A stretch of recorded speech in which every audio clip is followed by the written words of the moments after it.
you're going to be going through a lot more detail on how facilities work, but you've got three basic steps in this whole process. One is your delivery of organics to your site.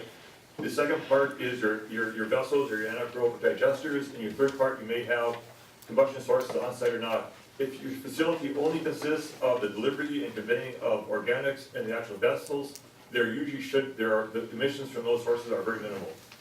When you have combustion sources on site, most emissions are coming from the combustion sources. And so we just want to make that distinction up front. If you have combustion on site, it is most likely that it will be triggered into some type of permit action from the agency. The way our permits work is on a continuum of emissions. The greater your emissions are, the more programs that may apply to you. So what we've seen is most of the projects, most of the proposals we have seen will trigger some type of agency permit action. Within our programs, we've got two sets of performance standards that would apply to engines. One is a federal performance standard for engines, and there's also a state performance standard for engines. Air quality concerns that we have seen so far is as part of the anaerobic digestion process, hydrogen sulfide is a trace gas that can be produced through the digestion system. If you have a good design and good operation, it should be minimized, but that is always a concern with these type of facilities. Also, when you have engines in the past, what we've seen is a lot of times the engine has a real low stack for emissions, and you've had bad dispersion.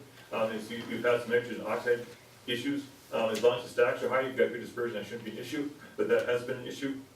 And then in terms of air emission permit applications, we must have sufficient information to accurately quantify the emissions as part of the pre-construction process.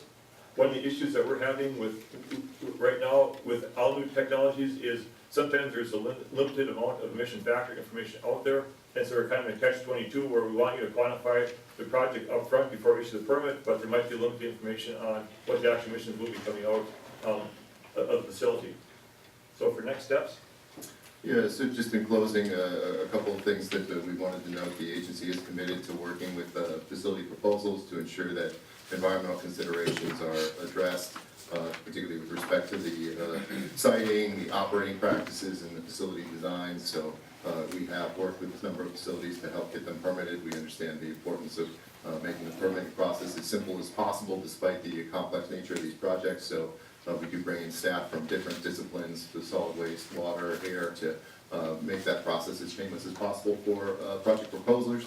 And then, given the fact that the second point I wanted to close with was, given the fact that this is an emerging technology, we're very committed to paying attention to the scientific literature on the benefits and potential risks of using this technology.